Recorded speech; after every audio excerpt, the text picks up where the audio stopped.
we are here now to see and listen to the district court judge candidates, Noah Harrison and Mindy Walker. These are nonpartisan. It's a nonpartisan position that they are vying for. Each of the candidates will have a 3-minute opening statement, and then we will take questions from the audience, and they will have 2 minutes to respond to those questions. At the end, they'll each have a 3-minute closing statement as well. Jackie, our incredibly capable timer, is going to hold up a yellow card when they have 1 minute to go and a red card when they are out of time.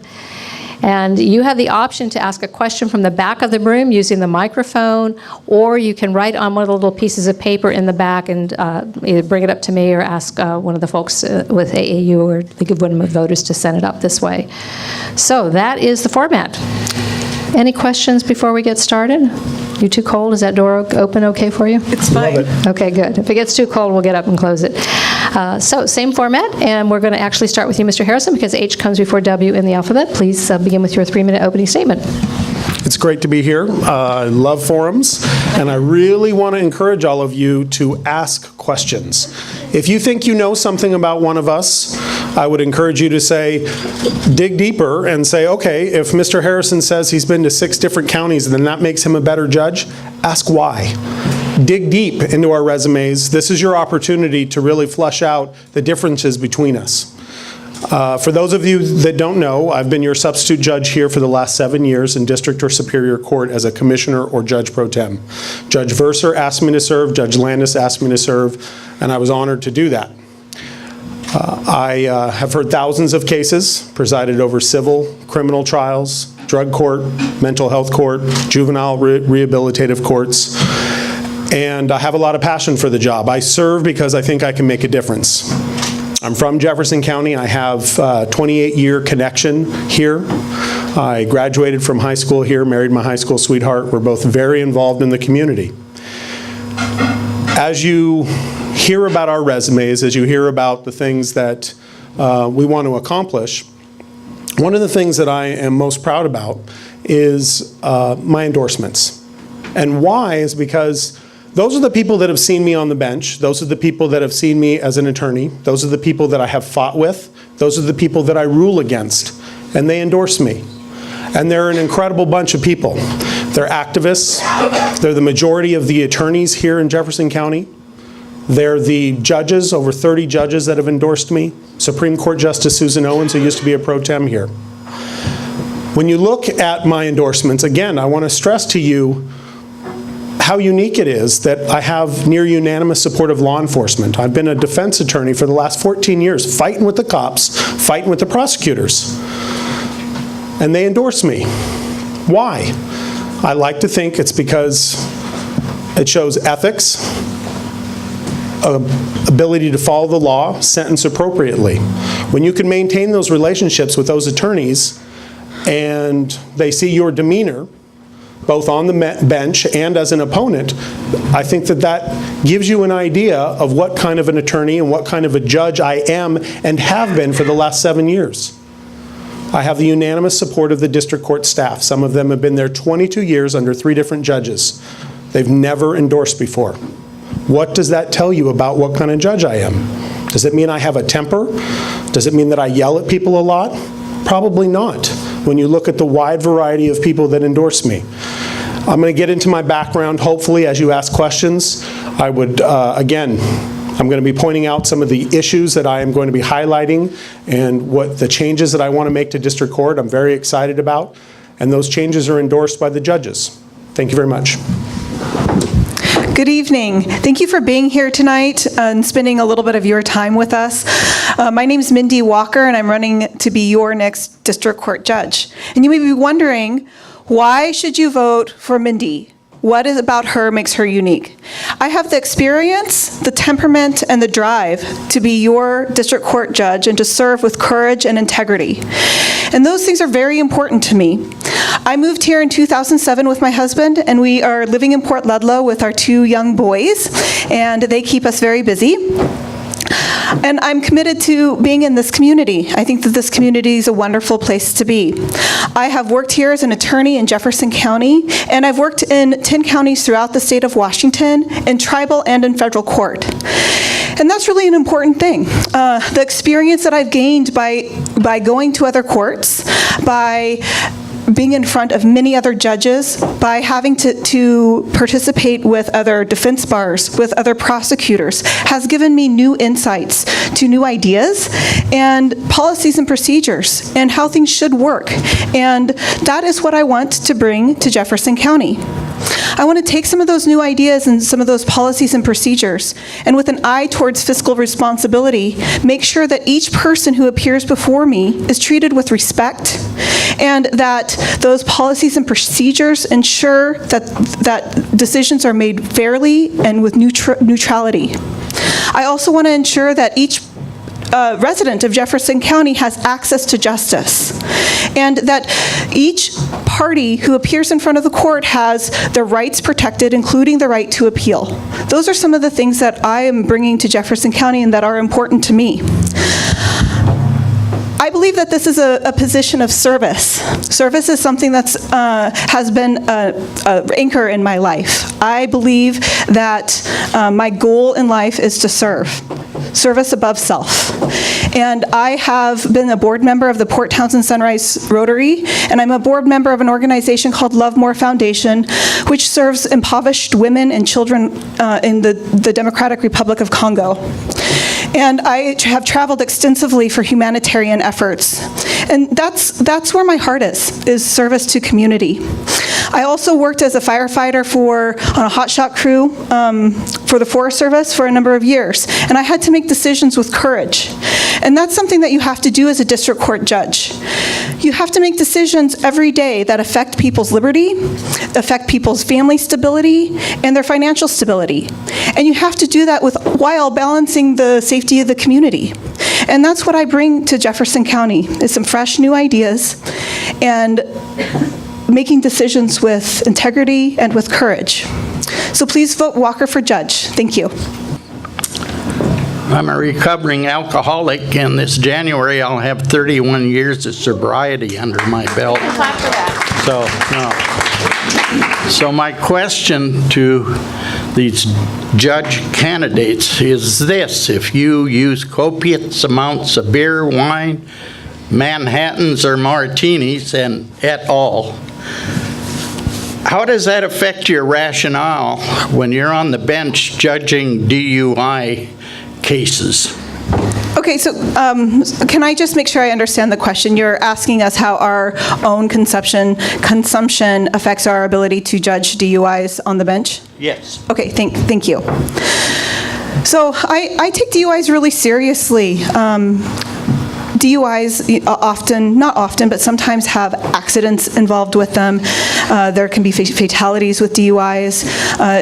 It's a danger to the community. And I take that really seriously, and I do take my own use into consideration when I'm out in the public. I kind of have a rule for myself that if I'm going to be out to dinner or in a social gathering, that I'll only have one drink if I'm driving.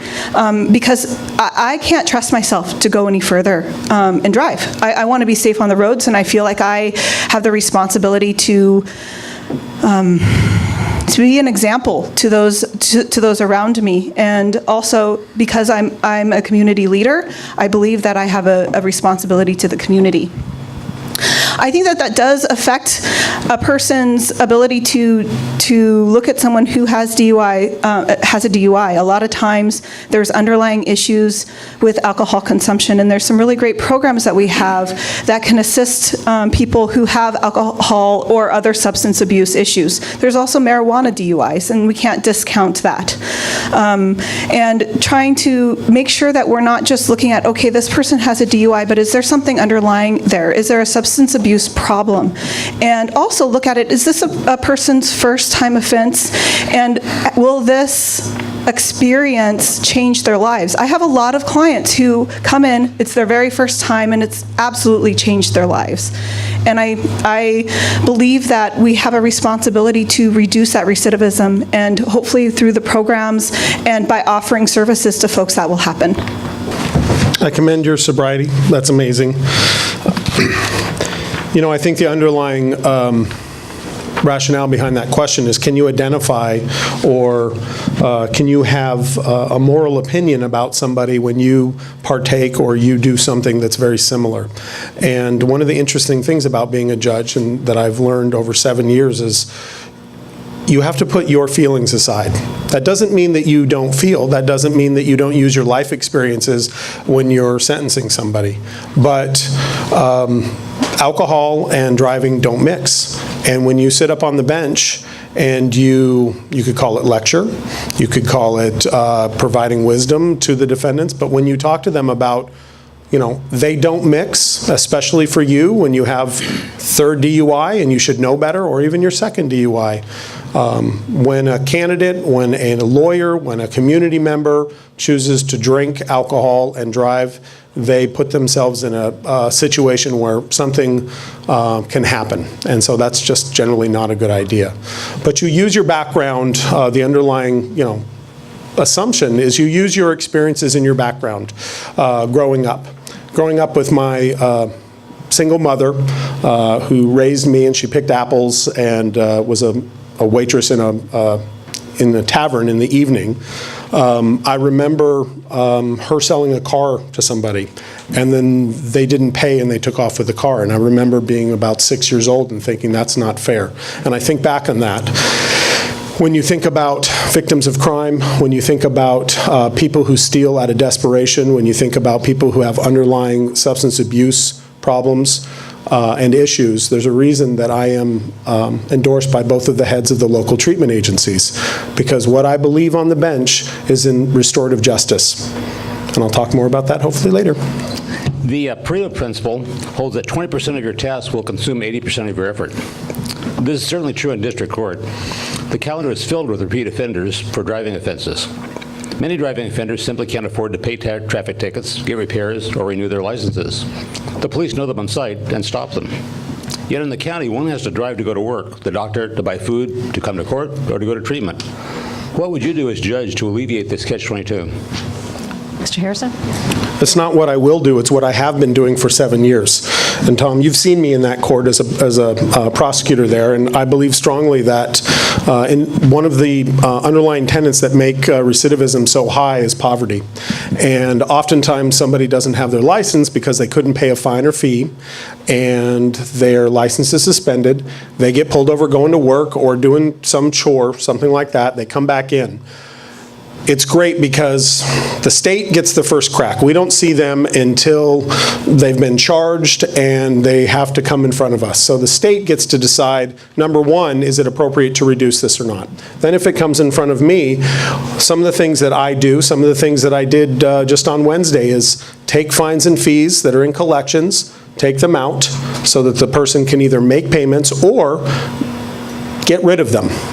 There is a movement going on in our state legislature and on our Supreme Court that indigency and somebody's ability to pay fines and fees is directly related and absolutely mandatory for a court to determine whether that person is able to pay those fines and fees. So the social movement has finally caught up with case law and the legislature. It's our job to inquire now. What are you doing for a living? Can you afford to pay?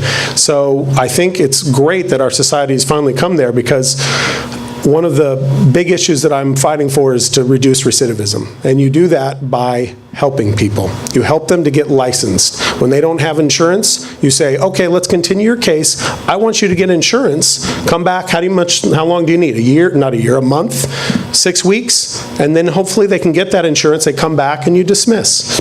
So driving infractions, absolutely, and criminal driving infractions drive up a lot of cost, a lot of time for people in our courts, and we as judges can do a lot to help them. Thank you. So a driver's license gets suspended for a lot of different reasons. Sometimes it's speeding tickets, sometimes it's court fines and fees, sometimes you haven't paid taxes, sometimes it's due to child support payments. There's a lot of different reasons. And a district court judge does have some control over helping folks get their license back. The problem is if you defer it for 6 months or something like that, they still don't have their driver's license for 6 months. What are they going to do? And some of our clients live out, some of the residents live out on the West End, and they have to come in for court. How can we help those folks? And I am trying to reach out to the West End of Jefferson County to address that issue with better access to justice. But one of the things that we can do is provide community service to help pay off some of those speeding tickets, even maybe at the beginning, provide some community service, provide some more wraparound service. And there's some new studies that have shown some new programs for relicensing, even a relicensing program where an individual is given a certain amount of time to either pay their fines or their fees or be put on a payment plan. There's some really great programs that are statewide that are there. And I'm very excited to be able to look into those and to get connected with some of those programs. Thank you. This is a question that's been submitted from the back. Remember, if you'd like to ask a question and you don't want to take it at the mic, you can write the note down. So this will be for you first, Ms. Walker. The question is, people need to have confidence in the judicial system for our democracy to survive and function properly. This person says, I have to know that ethics matter to you and that you have the demeanor to hear cases impartially. Can you speak to that and to the other commitments clearly expressed in the oath of office for a Washington State District Judge? Thank you. I think ethics and that sense of integrity is one of the most important things for a district court judge or any judge within the United States to have. And that goes from a district court or municipal court judge up through the Supreme Court judge. And the demeanor a judge has is essential to providing that sense of fairness for individuals, providing respect, ensuring that victims are respected, and those, I mean, it's essential. It's the cornerstone of who a judge should be. And I do have that type of temperament. I like to listen to people, and I like to interact with people. I like to hear people's story. And you have to impose law on top of what you're hearing, on top of the facts. But that never means that you should ever lose your temper. And I believe that it's just the most essential piece of being a judge. And I mean, we've seen examples recently on TV where a judge's demeanor is not what it should be. And that's, I think, I mean, we've seen it on our own TV. We know what a judge shouldn't look like. What should a judge look like? And that's a temperament and a willingness to listen and a demeanor that is calm and respectful to each person in the community. Thank you. Maybe you saw it out there. Around 1,000 law professors recently signed a letter saying that Kavanaugh was not appropriate for the highest court in our land. It's up to 2,000 now. 2,000. And one of your local high school graduates, Robert Size, a professor, he signed that. I reached out to him to tell him thank you. It struck a chord with me. It is so on point with what a judge should be. It's incredible the way that they encapsulate it. I was talking to somebody who was a conservative, and he wanted to talk to me about how Judge Kavanaugh should be given a chance to defend himself, and of course he's going to get emotional, and I couldn't really explain to him why it wasn't appropriate. But demeanor is everything. You don't have to take my word for it that I have a good demeanor. I've been doing this for 7 years. I'm a judge in Kitsap. I'm a judge in Clallam. I was your commissioner in Superior Court. I'm your commissioner in District Court. You don't have to say, I'm not going to say to you, I have a great demeanor. Look at the people that are supporting me. Look at the people that know. There's a difference between us when it comes to endorsements. There's a difference between us when it comes to whether you have to take our word for it or whether the resume actually bears it out. I very, very much believe that an even temperament is very important. Compassion, unbiased decision-making, impartiality, those are all tenets that I bring to the bench that I have experience with for 7 years, and they are very important, and they are absolutely critical to gaining the trust of the defense attorneys, the law enforcement, the litigants. If you ever want to see judicial temperament, go to small claims court, where the pro se or individuals who represent themselves and don't know court rules and procedures, you'll see how a judge reacts to them. You know, I've been to a lot of these forums. I've not heard it discussed, but cash bail is associated with mass incarceration. One, do you think we have based on our smaller numbers, obviously, with typically a mid-50s incarceration rate, do you think that's an issue here? And two, what are your thoughts on bail reform? Another movement going on across our country is taking out the disparity between people who get charged with serious crimes that can afford to bail out and those that get a traffic court, a $500 bail, and can't get out.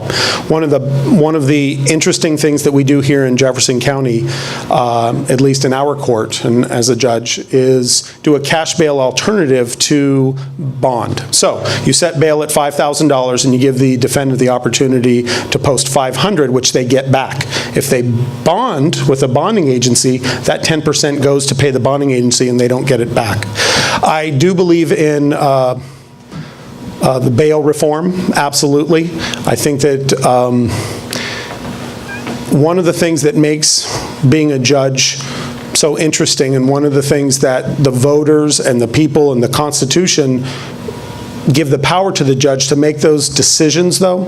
And I would say that at some point, bail is appropriate. You look at, as you know, you look at the parent's history, you look at, is this person a danger to the community? And you have to decide, balancing factors, whether you're going to impose a bail that will affect their lives dramatically. They miss work, they can't make payments, and it absolutely matters. But that is not necessarily what the judge is only looking at. There's a lot of factors that go into bail. But when you're a judge and you have to examine certain cases, you get a feeling for those individuals that have been in front of you for 7 years, that commit those crimes over and over again, and your decision, whether you know they're going to show up, whether you can look them in the eye and say, okay, I'm going to let you go this time, you promise me, because with experience comes wisdom.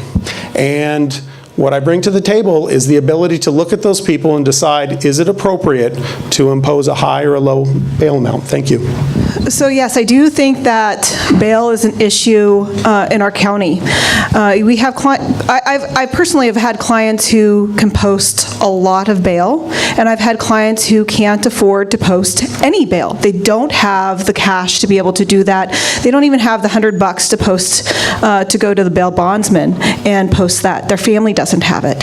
And when we're looking at incarceration, even if it's on a pretrial basis, we do have to look at, okay, is this person going to lose their job? Is it going to cause hardship for their families? What is it going to cause? We also have to look at a bunch of other factors when we're making decisions about bail. We look at whether or not that person lives here, whether or not that person has warrant history, so have they not come to court in other cases. We look at the safety of the community, and we look at whether that person has a job. A bunch of different factors go into whether or not a person should have bail. I personally think that no bail holds are improper. They shouldn't happen at this level. No bail holds. What that means is a person that goes into jail and there's no bail that's imposed. And a lot of times it happens on probation violations and that sort of thing. And sometimes probation violations that haven't even been proven. And that's improper. And so I do think that there's a disparity between those that have and those that have not. And we have to look at bail reform in the state. And I hope to be kind of on the forefront of exploring that option. We as humans take words, we put them on a page, we call them law. We hope the words and we are strong enough to keep us safe. With the Me Too movement, with the Supreme Court hearings at the Senate, could you share with us your reflections on where our loved but imperfect system falls short on the question of gender and access to justice? Thank you. Thanks for that question. First, I just want to comment again about the hearing, since you brought that up. I think that there was a lot of disrespect towards the victim and other people who may have been looking at the TV and may have been triggered by what they were seeing. And I think that we need to be conscious of that and aware of that and work against it. We need to have a court system that respects each person, including victims that come before us. And about gender issues, it's hard to be in a campaign. I'm the only woman who's running in a contested campaign in Jefferson County. And it's hard to be in that position and not have gender come into play at the door when I'm answering doors, when I'm at the forums and that sort of thing. In the U.S., women judges only are represented by about 27.1% of the judges nationwide. In Washington, it's about 33% or so for all of the judges. And so there is a gender issue. Even more than a gender issue, there's an ethnicity issue. And I think that as a legal community, as a judiciary, we need to be aware of those issues and be working to have more representation across the board. There are populations in our community that are particularly vulnerable, and gender and being a female is sometimes one of those vulnerable categories just by the definition. So how does that play into my court? And the answer is how you respect and treat victims who are victims of domestic violence is important. I'm endorsed, again, back to the endorsement thing, because it matters. I'm endorsed by Michael Grace, who is the Dove House Victims' Right Advocate. As a defense attorney and a judge, he's in court all the time, and he sees how I treat those victims. And whether it's attending Jefferson Healthcare today and they're rolling out their rough draft for SANE sexual assault nursing exams for our community, which is a very important program that I consulted with Dr. Parker, who's heading that up, and was there today to give input. That's how you lead in this community. You're not just on the bench all the time. You're not just in court all the time. You're out in the community. Whether it's talking to Beulah Kingsolver at Dove House and talking to her about trauma training in mental health court and having her join our team there as a possibility. So to answer your question, the judge's job is to protect our community under the law, and those that are out there that need their voices heard. You can protect them by sentencing. You can protect them by how you treat them. You can protect them by how you deal with not just the criminal, but also the anti-harassment, the protection orders, those kinds of things. It's what I've been doing for 7 years. It's what I want to continue to do. I'm the father of 3 young daughters. My wife, Caitlin,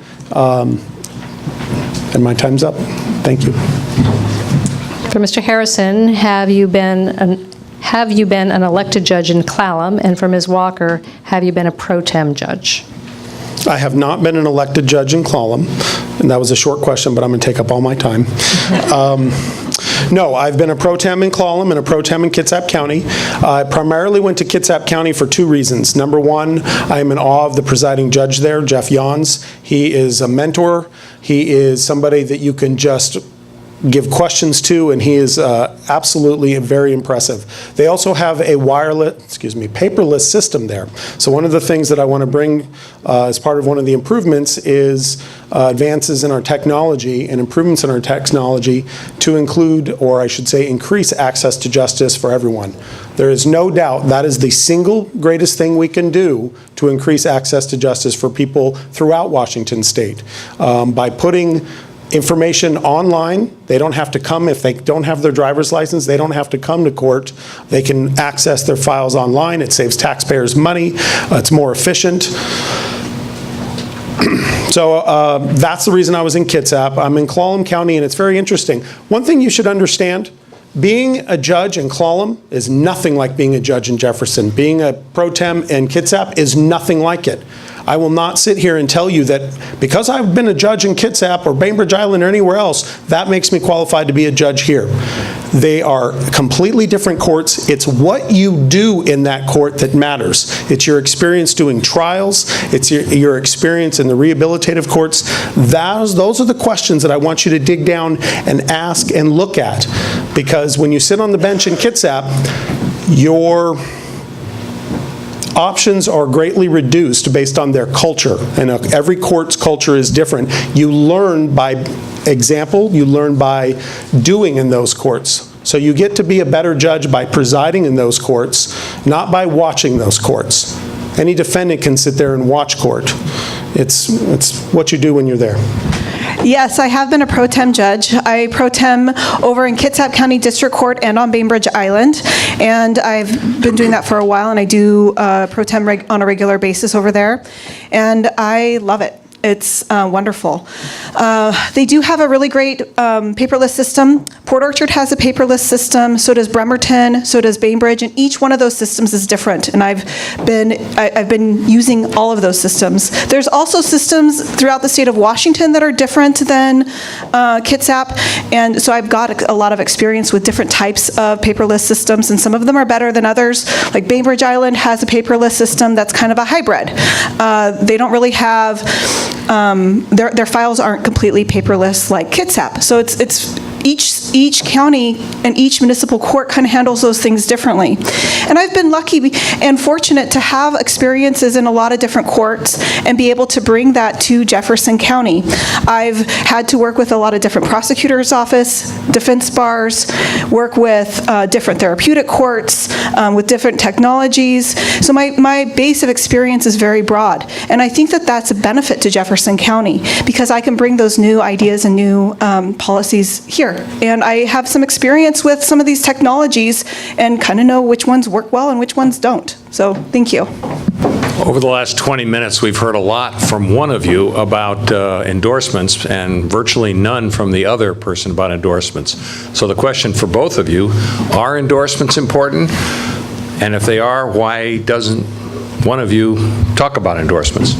I do have a lot of endorsements. I have endorsements from judges. I'm endorsed by Cheryl McLeod, who is another one of our Supreme Court justices here in Washington. I'm endorsed by a number of attorneys, both locally and other attorneys that I've worked with, and I'm endorsed by hundreds of local community members. And I do appreciate those endorsements, and I find them very valuable.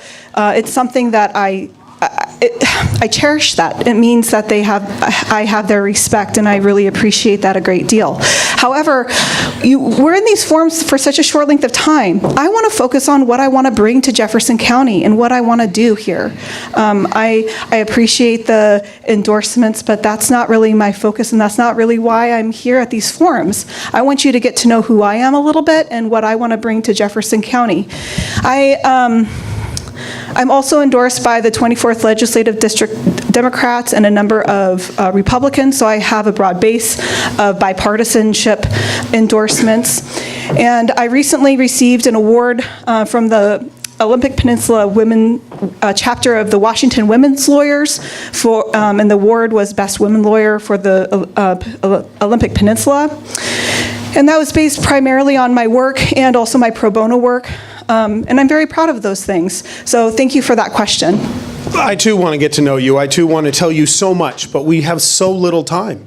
And how do you judge a candidate based on a 2-minute answer? How do I give to you the understanding that some of the policies that my opponent is trying to sell you on, that they sound good, but they're practically not reasonable? How do I do that to you? One of the ways that I hope to get that message through is to say, do the judges endorse this? And if so, okay. But in this case, Judge Porter says that having people go to Clallam County doesn't make sense. He's got 16 years on the bench. Judge Landis, 3 terms, 12 years. She says it doesn't make sense. I've been to Judicial College twice. I know what best practices are. When my opponent talks about best practices for writing memorandums of decisions, They never talked about that in Judicial College. There's no other judges that do that. There are things that sound good, but aren't real practical. So when I talk to you about endorsements, and again, look at the resumes. When you say I have many judges versus I tell you I have 30, there's a difference there. There's a difference in everything about when you drill down and really look. The attorneys that endorse me have seen me and worked with me here. They are local attorneys. They're not over in Kitsap. The judges are here.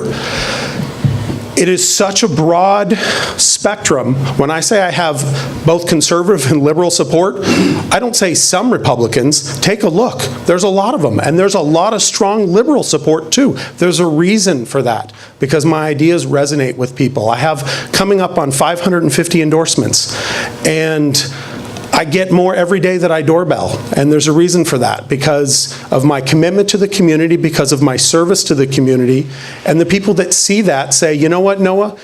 We like the way you are on the bench. We believe you. We've seen you do this. You don't have to guess what kind of judge I'm going to be. You've seen it for 7 years. Right. One of the fundamental principles of our Constitution and our system of justice is that you're innocent until you're proven guilty. As judges, how would you balance that with the recent trends as it relates to victims' rights? Well, I don't know that they're necessarily the same, because innocent until proven guilty is a different set of facts that we're talking about. We're talking about a defendant. We're not talking about a victim. Now, there are different ways that victims' rights come into play when somebody is prosecuted, and the state has a lot to do with that. The judge's job at sentencing is to make sure that the victim has been notified, that they have an opportunity to speak if they choose to. But I don't really see a distinction that can be drawn between somebody's rights when they're innocent until proven guilty and they're the victim out there. Now, there are ways that you can protect victims. There are protection orders that go into effect pre-trial. There's no contact orders as a result of conditions of release. There's also really interesting dynamics that play out every day in court when you have somebody who charges an assault, domestic violence against somebody. They decide they don't want to cooperate. They come to the court and they say to the judge, I want the restraining order dropped. My husband needs to come home. He's the one who provides food for us. What does a judge do in that situation when you have a victim who says, I want to come home? Do they have the right to do that? Or does the court look at the interest of justice in protecting that person who might be a victim of domestic violence? Those are the kinds of decisions you get when you have experience. Those are the kinds of things that when the Dove House representative endorses you, when the law enforcement, when the prosecutors, the vast majority of all of these say that you've been doing a good job, you can take that with confidence that I've been making the right choices and balancing the victim's interests. Thank you. I think as a judge, there's a lot that we can do to address concerns of a victim or of an alleged victim. And one of those things is making sure that they feel safe in the courtroom, encouraging victims' advocates to be there to support the victim. If there's a need, provide security for that individual to sit with them during the court hearing. Alleged victims and victims are allowed to come at any stage of a hearing and be present. And I think that it's important to be conscious of the fact that they're there. That doesn't remove the fact that a defendant may have the right, still has the right until they're either go to trial or they're found guilty to be presumed innocent. But we're just talking about protection of a victim. And that doesn't violate that presumption of innocence in any way. Another thing is to provide more training for staff around trauma and trauma-informed care. District Court has the mental health court, and providing some of that training is essential to being able to recognize when someone's gone through trauma and to help them through that. Sometimes people who've experienced trauma exhibit differently than those who haven't. Maybe they're belligerent one day just because they're acting out in fear. And having some training around that would help staff recognize that and provide better services to not only defendants but victims and people with mental health issues as well. Hi. My question relates to the previous question when you were talking about, and I'm addressing this to Mr. Harris, when you were talking about what works someplace else may not work here. And that made me think about a meeting that I had earlier this morning at 11 o'clock. And Dr. Tom Locke used the term LIN, L-I-N. Now, I'm from the healthcare field, and we have alphabet soup of everything. And so I have 30-plus years in the healthcare field, and yet this new term, LIN, which is Local Impact Networks, I had never heard of it. And I'm considered a subject matter expert in my health policy world. So my question to you is, when you say that your opponent, who has experience in 11 different counties in our great state in the courts, it wouldn't work here in Jefferson County. My question is, how can you be so sure about that when our world is constantly changing? Oh, thank you for that question. So I think my experience in the different courts have really provided me with a lot. It's been very challenging. I've had to learn how to operate in each different court system. It's also brought to light certain things here that should be changed. My opponent mentioned the opinion memorandums, and that is something that I'm planning on changing immediately. In district court, judges have an opportunity when certain motions are brought before them to write what's called an opinion memorandum. And what that does is it outlines why a judge has ruled the way they've ruled. And that document can be used to protect the person's right to appeal it up to the next court level. I've heard from attorneys, defendants, and judges that are horrified that it's not happening here. And the reason why they don't like it is because it's difficult to appeal cases up if that opinion memorandum is not there. The other reason why it's important is that it offers some transparency to the judge. Then your rulings are on display for whoever wants to see them. If they're reviewed by a higher judge, your rulings are there to be reviewed. So it offers some more transparency on the bench, which I think is also important. I'm not opposed to memorandums of decisions. I've written them. I don't think my opponent has. They are helpful to attorneys, but they are not something that you blanket tell everybody. I'm going to write every evidentiary ruling is going to be a memorandum of opinion. That just sounds good. Again, I can tell you that's not best practice. And it's not that it doesn't happen here. It does happen here, but it happens when it's necessary, not when it sounds good. There's nothing wrong with writing them. I'm looking forward to writing them. But it does not help appellate rights. It does not help with transparency.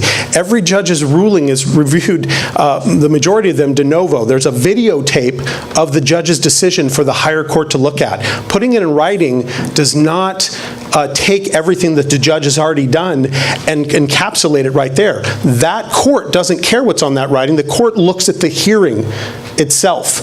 These are the kinds of things that it's hard to convey to you, other than to tell you my experience. And all the judges that I've come in contact with do not do that.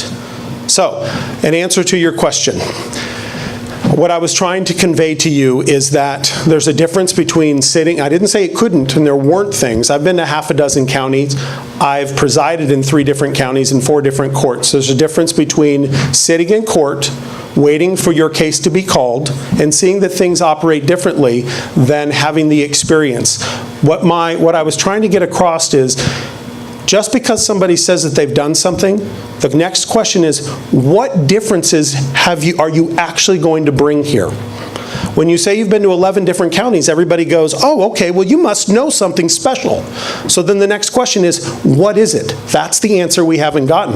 What are those changes that you've seen in these other counties? Courts are very similar. There's rules, there's procedures. Yes, they each have their own different culture, but they operate very similar to each other in the end. And now we're going to hear from each of the candidates one last time for their closing comments, 3 minutes each. And Mr. Harrison, you are up first. Okay. I'm excited to bring a lot of changes to district court.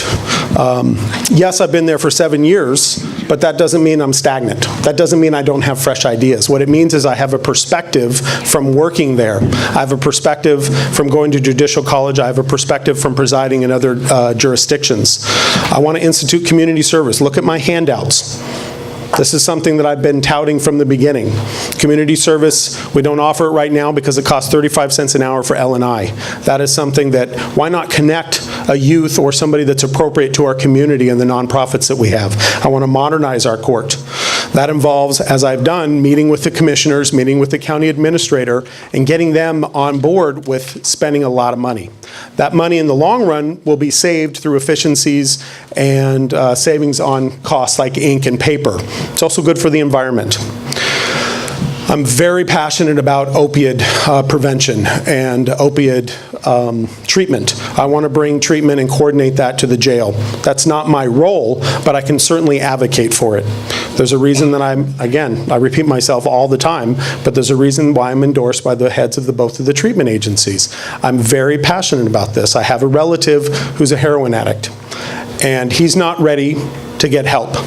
But if I'm out there advocating for treatment, if I'm out there advocating for understanding and patience that this is a disease that affects, if not directly any of you, then most likely your friends and your friends' friends. There's a big problem in this community, and I want to hit that head on. And that's one of my biggest priorities here. I believe in restorative justice. That is the model that it's easier to put people in jail than it is to affect positive change. Jail is a tool. It is not the end all. Sometimes you have to put people in jail for community safety because they don't want to change. But those people that are ready to affect positive change, I want to be there for them. I want to help them because, again, they are members of our community, most of them. And when they have an underlying issue, substance abuse, mental health illness, when you can affect them in such a way that you can stop that recidivism, that is what should be championed. I had a letter, again, I'd encourage you to go on my site and read some of the letters of support. I had a letter from a young lady who was a heroin addict, and she hired me. I became a confidant to her throughout these years, and her success these days is something that I smile about every time I see her, every time I get a message from her, because that's what it's all about. How we can help the people of Jefferson County, how we can help those people that come in front of us. That is why I do what I do. That's why I've been serving this community for 14 years as an attorney and over a decade of community service. Thank you. Again, I just want to say thank you for coming out tonight. It means a lot to have a nice big crowd here to get to talk with you guys. I know it's Thursday evening and you all have your own families and homes to go to, so thank you.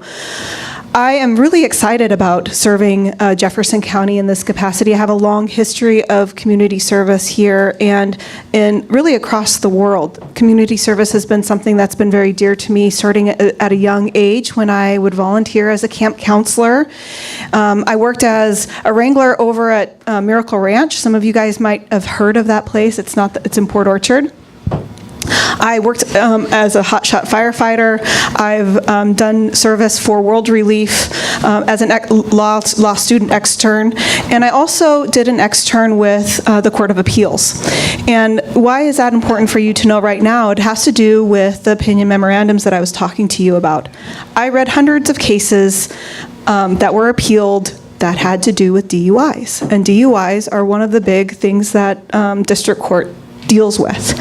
And one of the things that were important in those cases were the opinions that judges ruled on and how those were handed down.